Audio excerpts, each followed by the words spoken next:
So good morning everyone, welcome to newspaper decoded. आज हम अपना सेकंड मार्च का द हिंदू न्यूज़पेपर देख लेते हैं। तो जो फर्स्ट न्यूज़ है यहाँ पे, Iran bombs US allies across West Asia. तो ईरान में ईरान के सुप्रीम लीडर की किलिंग के बाद ईरान ने संडे को कसम खाई कि वो अपने सुप्रीम लीडर की किलिंग का बदला ज़रूर लेंगे। और जबकि इसराइल के साथ मिसाइल्स और एयर स्ट्राइक्स का सिलसिला और भी ज़्यादा तेज़ हो गया। तो ये कॉन्फ्लिक्ट तब और भी भड़क गया जब एक दिन पहले यूएस और इसराइल ने ईरान पर हेवी बम्बार्डमेंट किया था। तो यूएस प्रेसिडेंट डोनाल्ड ट्रम्प ने कहा कि ईरान को वार्न किया कि अगर रिटेलिएशन हुआ तो सिचुएशन और भी ज़्यादा एस्केलेट हो जाएगी। और तेहरान में यहाँ पर ईरान के तेहरान में ज़ोर-ज़ोर ब्लास्ट हुए, जिसमें आसमान से एकदम धुएँ का बादल जो है क्लाउड दिखा और स्टेट टीवी बिल्डिंग भी टारगेट हुए। ईरान के मुताबिक 200 से ज़्यादा लोग मारे गए, जिनमें टॉप लीडर्स भी शामिल हैं। तो इसके जवाब में ईरान ने इज़राइल और जो गल्फ़ कंट्रीज़ हैं, उस पर मिसाइल्स और ड्रोन से हमले किए और तेल अवीव इज़राइल में भी एक्सप्लोजन सुनाई दिए। तो ईरान ने सुप्रीम लीडर की किलिंग के बाद एक तब तक इंटरिम लीडरशिप काउंसिल बना दिया है और नया सुप्रीम लीडर जल्दी जो है उसे इलेक्ट करने की बात कही है। तो दोनों तरफ से नॉन स्टॉप स्ट्राइक्स की वार्निंग जो है मिल रही है, जिससे पूरा मिडल ईस्ट एक बड़े वॉर के खतरे में आ गया है। तो यहाँ पे पूरे वेस्ट एशिया में कॉन्फ्लिक्ट के बाद अब इंडियन एयरलाइंस ने संडे को लगभग 350 फ्लाइट्स कैंसल कर दी। भी फ्लाइट बेसिकली यूरोप, यूएस और कनाडा के रूट से जा रही थी, उन्हें भी सस्पेंड कर दिया गया है। और फिर जो नेक्स्ट यहाँ पे चीफ जस्टिस ऑफ इंडिया ने कोर्ट कॉम्प्लेक्स का फाउंडेशन रखा, कहाँ पे? At Damineedu in Tirupati rural of Andhra Pradesh. और फिर जो नेक्स्ट यहाँ पे, फरवरी का GST collection increases by 8.1% to over 1.83 lakh crore. तो फरवरी में जीएसटी कलेक्शन 8.1% से बढ़कर अब 1.83 लाख करोड़ से ज़्यादा हो गया है, जिसमें इंपोर्ट्स और डोमेस्टिक सेल्स का बड़ा रोल रहा है। नेट जीएसटी यहाँ पर बात करें तो 1.61 लाख करोड़ रहा है और टैक्स रेट कट के बाद कंजम्पशन बढ़ा है।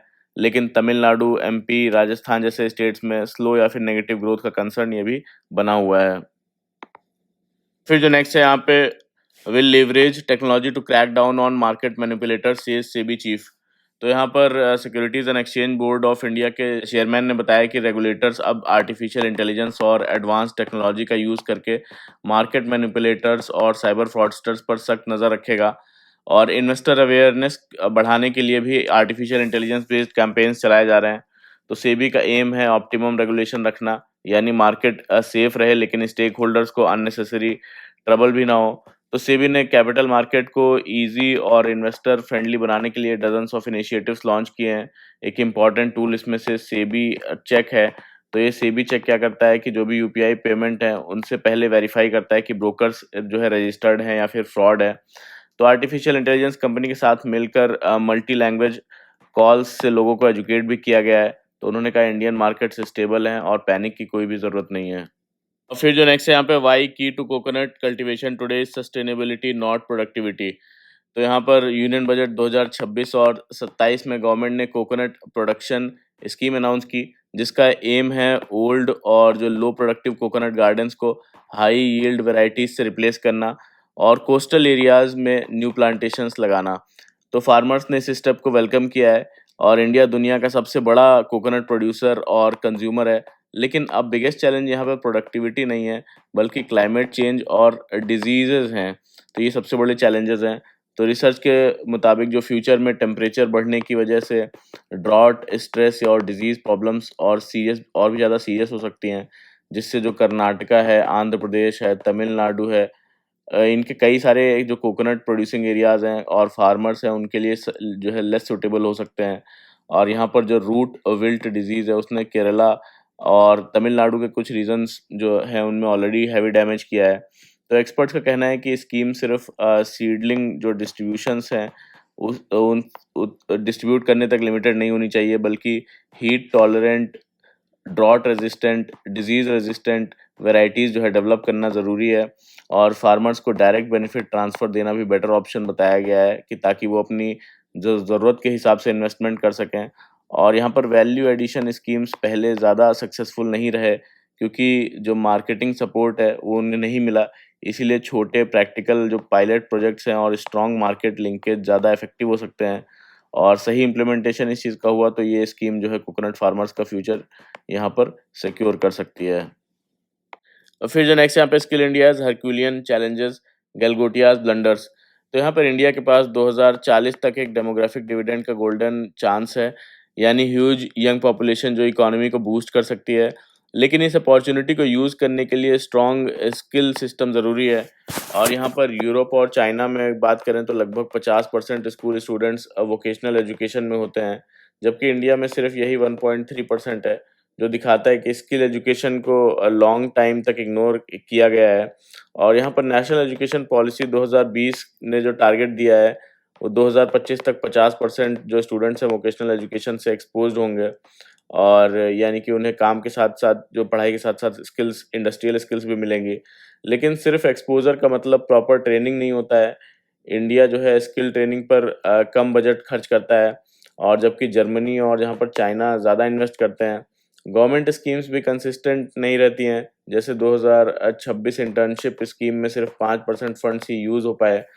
तो यहाँ पर जो सीएजी की रिपोर्ट ने भी स्किल इंडिया और जो प्रधानमंत्री कौशल विकास योजना है, स्कीम्स में जो फाइनेंशियल इरेगुलरिटीज़ हैं, इनवैलिड बैंक अकाउंट्स हैं और जो लो जॉब प्लेसमेंट्स हैं, ये सब हाईलाइट किया है। तो एक्सपर्ट्स कहते हैं कि शॉर्ट टर्म ट्रेनिंग से ज़्यादा बेनिफिट नहीं मिलेगा। तो यहाँ पर सॉल्यूशन क्या दिया गया है इस चीज़ के लिए, कि एक तो स्किल लोन्स, यानी गवर्नमेंट डायरेक्ट फंडिंग के बजाय स्टूडेंट्स को लोन दे, जिससे वो अपने जो चॉइस के इंस्टीट्यूट में ट्रेनिंग ले सकें।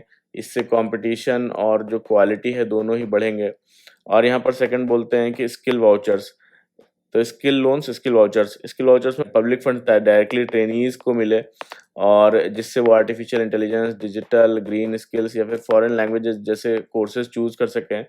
और सिंगापुर जैसे कंट्रीज में ये मॉडल सक्सेसफुल है काफ़ी।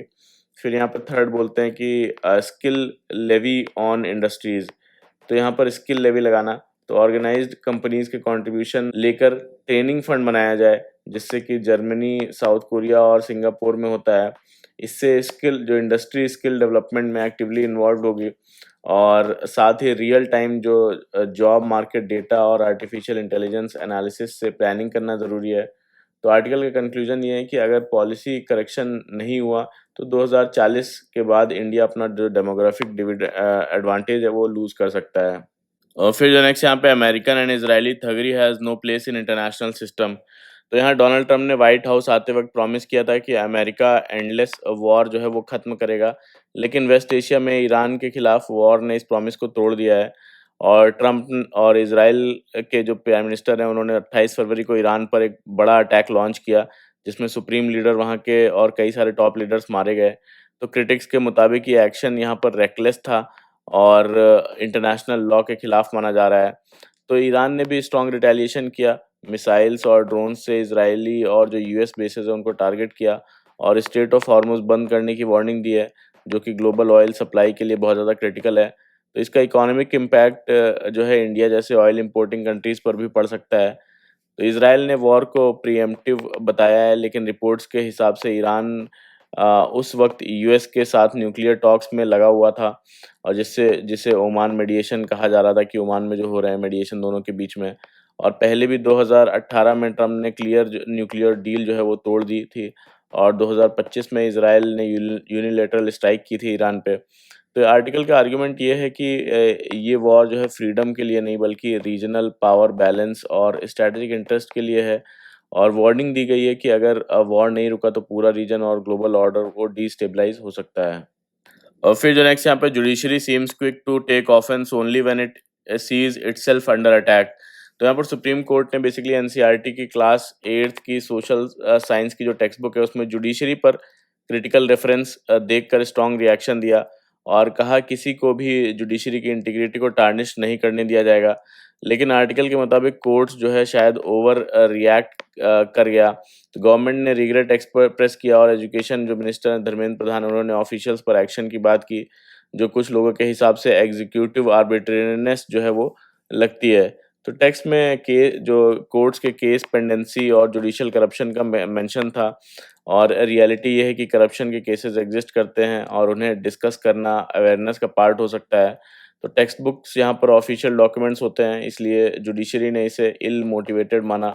और यहाँ पर जो करंट गवर्नमेंट है उसने उसके टाइम पर टेक्स्ट बुक्स रीराइटिंग में एक मेजर एजेंडा रहा है उसका, और जिसमें हिस्ट्री और सिविक कंटेंट को आइडियोलॉजिकल एंगल से रीशेप करने की बात होती रही है। तो आर्टिकल ये भी बताता है कि जुडिशरी शायद इस कंटेंट को इंटिमिडेशन के अटेम्प्ट की तरह देख रहा है, लेकिन टेक्स्ट बुक में गवर्नमेंट्स और इलेक्शंस पर भी क्रिटिकल रेफरेंसेस थे, जैसे वोट बाइंग का एग्जांपल। तो आर्टिकल ये कह रहा है कि जो टेक्स्ट बुक है वो सिर्फ जुडिशरी वाले पार्ट को लेकर कंट्रोवर्सी हो रही है, लेकिन प्रॉब्लम उससे भी ज़्यादा बड़ी है। हिस्ट्री चैप्टर्स में भी बायस दिखता है। मेडिवल जो हिंदू किंगडम्स हैं उसको बहुत ज़्यादा हीरोइक और पॉजिटिव तरीके से दिखाया गया, जबकि उनकी वॉर्स को राइटफुल रेजिस्टेंस बताया गया। दूसरी तरफ मुस्लिम रूलर्स को मोस्टली नेगेटिव हाईलाइट में पोर्ट्रे किया गया है। सिर्फ थोड़ी-सी पॉजिटिव बातें मेंशन की गई हैं, जैसे अकबर की टॉलरेंस, और साथ ही जो ब्रिटिश रूल के टाइम की पॉवर्टी और मुगल एरा की वेल्थ का कंपैरिजन भी बैलेंस नहीं लगता। यानी नैरेटिव सिर्फ एक तरफ झुकता हुआ सा लगता है। तो यहाँ पर आर्टिकल का पॉइंट ये है कि ये इश्यू सिर्फ जुडिशरी पर क्रिटिसिज्म नहीं है, बल्कि टेक्स्ट बुक का ओवरऑल जो रिप्रेजेंटेशन है सेलेक्टिव और बायस्ड हो सकता है, और जुडिशरी ने भी सिर्फ अपने अगेंस्ट पर जो है वो रिएक्ट किया है, बाकी प्रॉब्लमेटिक सेक्शंस पर नहीं किया है। तो यहाँ पर जो सेलेक्टिव रिएक्शंस और बायस्ड कंटेंट दोनों ही कंसर्न का सब्जेक्ट जबकि हैं। फिर जो नेक्स्ट यहाँ पे how UGC rules prioritise quick justice. तो यहाँ पर यूजीसी का 2026 रेगुलेशन जो कि हायर एजुकेशन में इक्विटी और एंटी डिस्क्रिमिनेशन को प्रमोट करने के लिए लाया गया था, काफ़ी कंट्रोवर्सी में आ गया है। कुछ जनरल कैटेगरी जो स्टूडेंट्स हैं और एक साधु ऑर्गेनाइजेशन है, इसके जो है खिलाफ प्रोटेस्ट किया उन्होंने, और सुप्रीम कोर्ट ने इसको वेग होने की वजह से टेम्परेरी होल्ड पर रख दिया है। तो अपोजिशन का फियर है कि अनक्लियर जो रूल्स हैं उसका मिसयूज हो सकता है और अपर कास्ट को टारगेट किया जा सकता है। तो रेगुलेशन की ज़रूरत इसलिए मानी जा रही है क्योंकि यूनिवर्सिटीज़ में जो कास्ट, जेंडर और रिलीजन बेस्ड डिस्क्रिमिनेशन है वो रियल है और राइजिंग प्रॉब्लम है। तो पहले ग्रीवेंस जो सिस्टम है स्लो और इनइफेक्टिव थे, जिससे जो मार्जिनलाइज्ड स्टूडेंट्स को जस्टिस नहीं मिल पाता था। न्यू रूल्स यहाँ पर बोलते हैं कि फास्ट एक्शन, स्ट्रिक्ट अकाउंटेबिलिटी और फिक्स टाइमलाइंस पर जोर देते हैं। तो कंप्लेंट जो है तुरंत एक्सेप्ट की जाती है, इंक्वायरी जल्दी कंप्लीट होती है और इंस्टीट्यूशंस को डिले पर पनिशमेंट भी यहाँ पर का जो है प्रोविज़न है। लेकिन आर्टिकल कहता है कि स्पीड और जस्टिस हमेशा साथ जो है नहीं चलते। बहुत जल्दी डिसीज़न लेने पर प्रॉपर इन्वेस्टिगेशन और फेयरनेस जो है कॉम्प्रोमाइज़ हो सकती है, और यूनिवर्सिटीज़ को फ़ियर है कि कंप्लेंट्स पर जो है तुरंत एक्शन ना लेने पर उनकी रिकॉग्निशन या फिर फंडिंग खतरे में आ सकती है। इसीलिए वो सेफ साइड पर रहकर हेस्टी डिसीजंस ले सकती हैं। और यूएस यूनिवर्सिटी का एग्जांपल दिया गया है जहाँ पर फास्ट एक्शन जो पॉलिसीज़ हैं लेटर कोर्ट्स में चैलेंजेस हुई क्योंकि प्रोसेस काफ़ी अनक्लियर जो है वो क्लियर नहीं थे। और यहाँ पर रेगुलेटर जो रेगुलेशन और यहाँ पर जो रेगुलेशन ऑफेंसेस हैं, पेनल्टीज़ हैं, प्रोसीजर्स हैं, क्लियरली डिफाइंड वो नहीं है, जिससे कन्फ्यूजन ज़्यादा ही बढ़ता है। तो एक और कंसर्न है कि सिस्टम को नेविगेट करना सबके लिए इक्वली जो है ईज़ी नहीं होता, और रूरल और linguistic minority students complaints properly file नहीं कर पाते, जबकि जो प्रिविलेज्ड ग्रुप है बेटर यूज़ कर सकते हैं इसका। तो यहाँ पर इसका रिज़ल्ट क्या होगा बोलते हैं कि इक्विटी के नाम पर भी जो इनइक्वालिटी है वो हो सकती है। और आर्टिकल का कंक्लूजन है कि रियल जस्टिस के लिए अर्जेंसी के साथ-साथ क्लैरिटी, फेयरनेस और पेशेंस भी ज़रूरी है। और फिर जो नेक्स्ट है यहाँ पे UP receives over 84% of all out state MP lads fund. तो एमपी लैड्स फंड क्या है पहले देख लेते हैं। Member of parliament local area development scheme है। तो यहाँ पर ये एक सेंट्रल स्कीम है जो कि एमपीज़ को अपने जो एमपीज़ होते हैं उनको अपने एरिया या फिर लोकल डेवलपमेंट प्रोजेक्ट रिकमेंड करने की पावर इसमें दी जाती है। ये स्कीम 1993 में ministry of statistics and programme implementation ने लॉन्च की थी। तो यहाँ पर एम है इसका लोकल इंफ्रास्ट्रक्चर और पब्लिक एसेट का डेवलपमेंट करना, जो कि डायरेक्टली पब्लिक को बेनिफिट करे। तो इसमें हर एमपी को 5 करोड़ रुपए हर साल जो है दिए मिलते हैं, और फंड्स सेंट्रल गवर्नमेंट देती है, लेकिन इम्प्लीमेंटेशन डिस्ट्रिक्ट एडमिनिस्ट्रेशन करता है। और कौन रिकमेंड कर सकता है इसमें जो प्रोजेक्ट्स हैं, लोकसभा के जो एमपीज़ हैं, राज्यसभा के एमपीज़ और जो नॉमिनेटेड मेंबर्स हैं। तो लोकसभा के एमपी अपने जो कॉन्स्टिट्यूएंसी के डिस्ट्रिक्ट्स में, राज्यसभा के जो एमपीज़ हैं अपने इलेक्टेड स्टेट्स में, और नॉमिनेटेड एमपीज़ जो है इंडिया में कहीं भी प्रोजेक्ट को रिकमेंड कर सकते हैं। यहाँ पर इस पूरे आर्टिकल में क्या दिया हुआ है कि एमपी लैड्स जो स्कीम है उसका मेन पर्पज़ होता है कि एमपीज़ अपने कॉन्स्टिट्यूएंसी या फिर स्टेट में लोकल डेवलपमेंट वर्क्स करवा सकें। लेकिन एनालिसिस से पता चलता है कि जो 21 एमपीज़ ने अपने फंड्स अनयूजुअल एरियाज़ यानी कि अपने स्टेट या कॉन्स्टिट्यूएंसी के बाहर यूज़ किए, और 2023 से 2026 के बीच 18 करोड़ से ज़्यादा ऐसे प्रोजेक्ट जो है पर खर्च हुए हैं, जिसमें लगभग 84% पैसा उत्तर प्रदेश के डिस्ट्रिक्ट्स में गया है। तो रूल्स के हिसाब से लोकसभा एमपीज़ जो है नॉर्मली अपनी कॉन्स्टिट्यूएंसी में ही प्रोजेक्ट्स रिकमेंड करते हैं। राज्यसभा एमपीज़ अपने स्टेट्स में और नॉमिनेटेड एमपीज़ जो है इंडिया में कहीं भी रिकमेंड कर सकते हैं। कुछ लिमिटेड एक्सेप्शंस होती हैं जैसे कि डिज़ास्टर रिलीफ या फिर 50 लाख तक जो है वो बाहर स्पेंड कर सकते हैं। तो एग्ज़ाम्पल में जो है उत्तराखंड की जो एमपी हैं उन्होंने अपने फंड्स का आधे से ज़्यादा जो है वो आगरा, यूपी के फुटपाथ प्रोजेक्ट पर खर्च किया। गोवा, राजस्थान, झारखंड और बिहार के जो राज्यसभा एमपीज़ हैं उन्होंने भी यूपी में street lights, roads, infrastructure projects में पैसे भेजे। सबसे बड़ा केस नॉमिनेटेड राज्यसभा एमपी का है। जिन्होंने लगभग 12 करोड़ रुपए यानी अपने टोटल एमपी लैड्स का 95% जो उत्तर प्रदेश 95% उत्तर प्रदेश में एलईडी जो लाइट्स हैं उस पे स्पेंड किए, जबकि उनका कनेक्शन जम्मू कश्मीर से है। तो यहाँ पर जनरली नॉमिनेटेड जो एमपीज़ होते हैं अपने होम स्टेट में ही फंड्स यूज़ करते हैं, जैसे कि पीटी उषा ने केरला में और वीरेंद्र हेगड़े ने कर्नाटका में। और यूपी ऑलरेडी सबसे ज़्यादा एमपीज़ जो है वो भेजता है पार्लियामेंट में, इसीलिए नेचुरली वहाँ एमपी लैड्स फंड का शेयर भी हाई है। लेकिन जो अनयूजुअल एरिया स्पेंडिंग का इतना बड़ा कंसंट्रेशन यूपी में जाना एक नोटेबल ट्रेंड बोलते हैं माना गया है। फिर जो नेक्स्ट है यहाँ पे, how do astronauts return from space and survive re entry. तो यहाँ पर स्पेस से अर्थ पर सेफली वापस आना रॉकेट लॉन्च से भी ज़्यादा डेंजरस होता है। यहाँ पर लॉन्च में रॉकेट बेसिकली ग्रेविटी को डिफीट करके स्पीड गेन करता है, जबकि री एंट्री में स्पेस क्राफ्ट को वही ह्यूज स्पीड जो है सेफली कम करनी होती है बिना किसी फायर लगे हुए या फिर बिना टूटे हुए। तो री एंट्री में हीट इतनी ज़्यादा क्यों होती है, क्योंकि ऑर्बिट में स्पेस क्राफ्ट जो है बहुत ज़्यादा स्पीड में होता है, लगभग 28,000 किलोमीटर पर आवर से चल रहा होता है। और एटमॉस्फेयर में एंटर करते ही जो एयर फ्रिक्शन है से एनर्जी हीट में कन्वर्ट हो जाती है। तो साइंटिस्ट पहले सोचते थे कि कैप्सूल जो है वो मेल्ट हो जाएगा। फिर जो है ब्लंट बॉडी थ्योरी ने सॉल्यूशन दिया कि अगर कैप्सूल का जो फ्रंट है राउंडेड हो तो हीट सीधा जो है बॉडी पर नहीं पड़ती, ज़्यादा हीट सराउंडिंग एयर में जो वो है जो डिफ्लेक्ट हो जाती है। और कैप्सूल को बचाने के लिए हीट शील्ड जो है वो लगाया जाता है।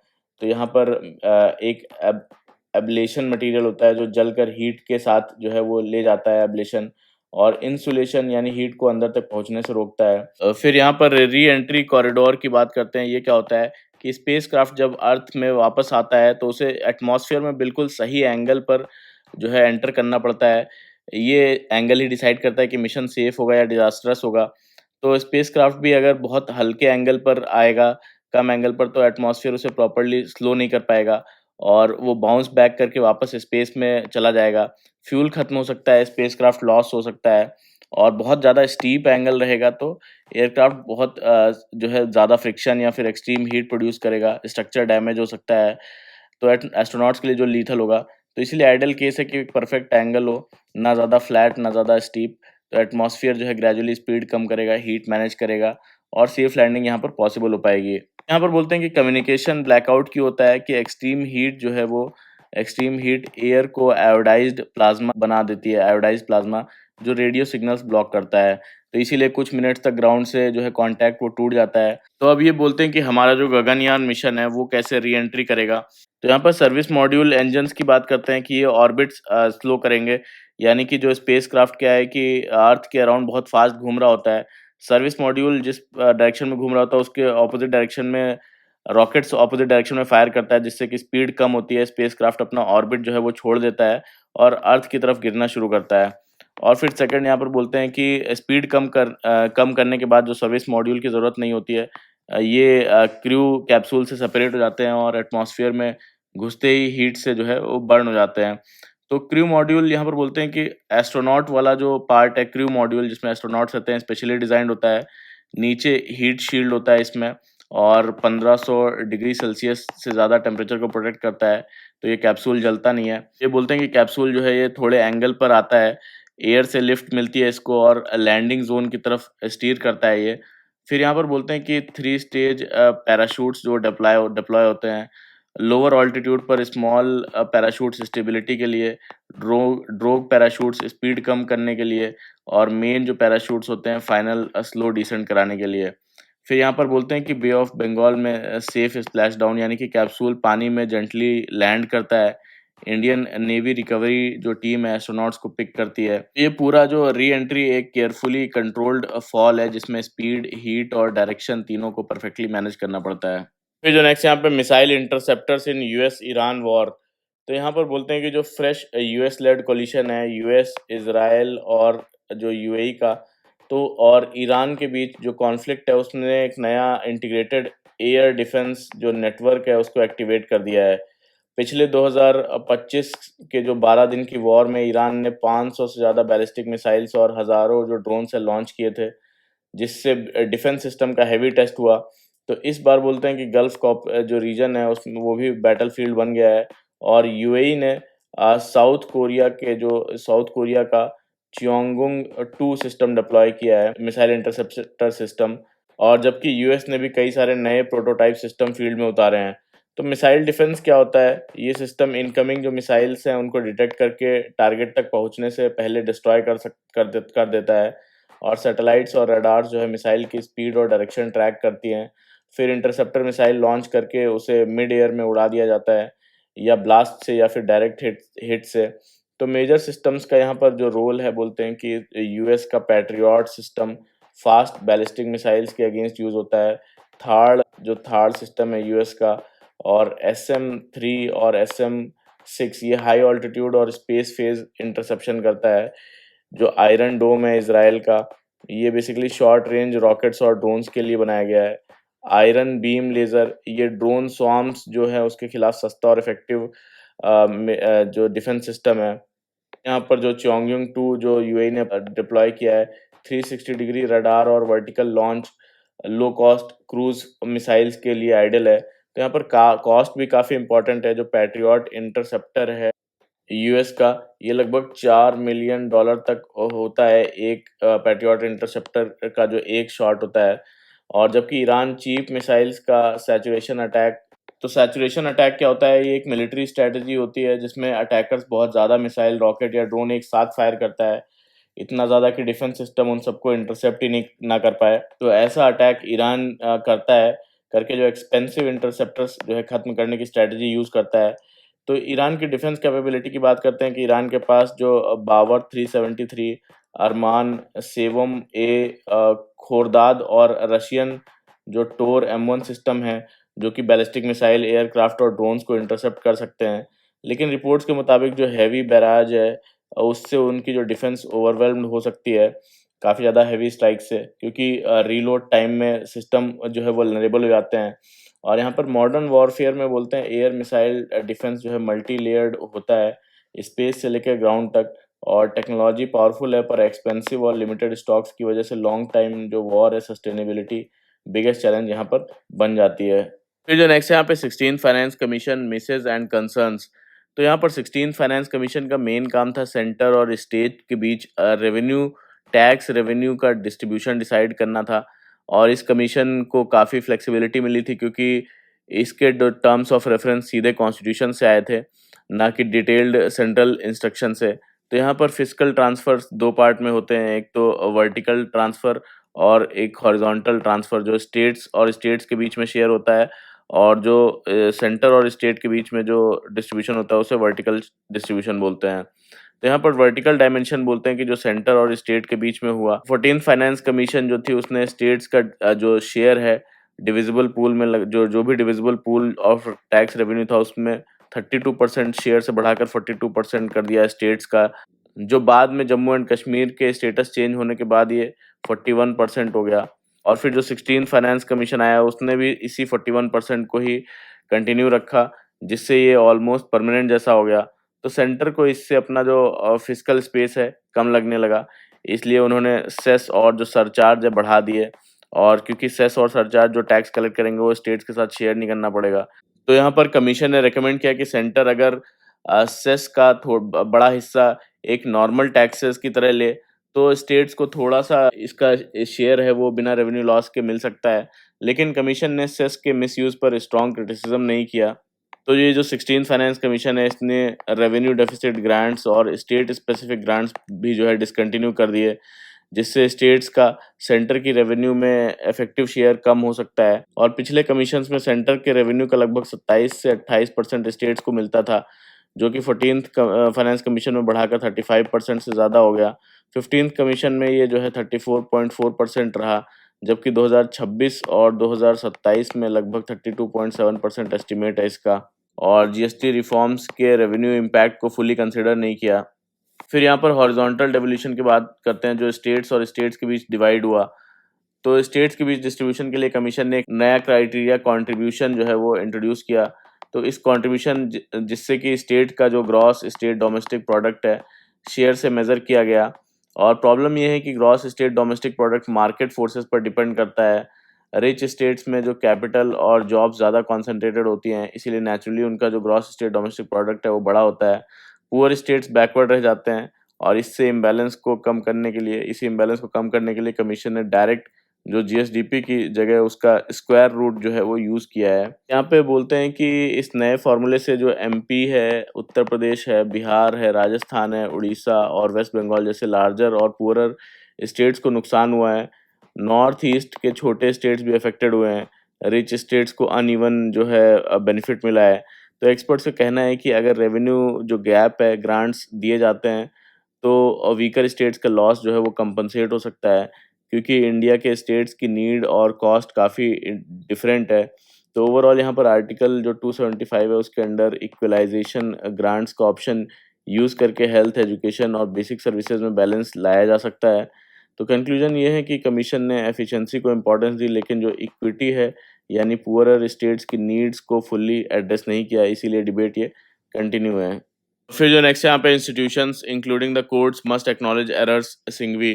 तो यहाँ पर सीनियर एडवोकेट अभिषेक मनु सिंघवी ने कहा है कि अगर कोर्ट्स या फिर इंस्टीट्यूशन से गलती हो जाए तो उन्हें हिम्मत से एक्सेप्ट करना चाहिए, क्योंकि कॉन्स्टिट्यूशन खुद को प्रोटेक्ट नहीं करता, लोग और इंस्टीट्यूशंस उसकी स्ट्रेंथ होते हैं। उन्होंने कहा जुडिशरी का मेन रोल है कि आम आदमी के राइट्स को गवर्नमेंट के जो ऑपरेशन है उससे बचाना, और लॉ का असली टेस्ट तब होता है जब वल्नरेबल जो लोग हैं वो जस्टिस मांगते हैं। पावरफुल लोग सिस्टम को चैलेंज कर सकते हैं, लेकिन सच के साथ खड़े जो जजेस हैं और लॉयर्स हैं उनको हिस्ट्री ने रेस्पेक्ट दी है। और आर्टिफिशियल इंटेलिजेंस को उन्होंने यूज़फुल टूल बताया, पर ह्यूमन इंटरवेंशन की हमेशा ज़रूरत रहेगी और वो हमेशा ह्यूमंस के पास रहना चाहिए। फिर जो नेक्स्ट यहाँ पे आर्बिट्राज फंड्स के बारे में है। तो कभी-कभी जो सेम स्टॉक है वो जो एनएसई है, नेशनल स्टॉक एक्सचेंज और बॉम्बे स्टॉक एक्सचेंज पर एक ही टाइम पर थोड़े डिफरेंट प्राइस पर ट्रेड कर रहा होता है। कुछ पैसे का ही गैप होता है। ये बेसिकली डिमांड और सप्लाई के फास्ट चेंजेस की वजह से होता है। तो एक्सपीरियंस जो ट्रेडर होते हैं इस गैप को आर्बिट्राज अपॉर्चुनिटी बोलते हैं। और सिंपल वर्ड्स में आर्बिट्राज का मतलब होता है कि सस्ता खरीदना और महंगा बेचना एक ही एसेट को अलग-अलग मार्केट में ऑलमोस्ट सेम टाइम पर। तो आर्बिट्राज फंड इसी स्ट्रैटेजी पर काम करता है, और फंड मैनेजर्स स्पॉट मार्केट में स्टॉक लो प्राइसेस पर बाई करते हैं और फ्यूचर्स या फिर दूसरे एक्सचेंजेस पर हाई प्राइस पर सेल करते हैं। तो इससे स्मॉल लेकिन स्टेडी प्रॉफिट मिलता है बिना मार्केट डायरेक्शन गेस किए हुए। तो इसी को आर्बिट्राज अपॉर्चुनिटी भी कहते हैं। तो ये था पूरा आज का हमारा द हिंदू का न्यूज़ डिस्कशन। कैसा लगा ज़रूर बताइएगा, लाइक कर लीजिएगा मेरे वीडियो, कमेंट करके बताइए कैसा लगा, सब्सक्राइब भी कर लीजिएगा मेरा channel. Thank you very much for the discussion.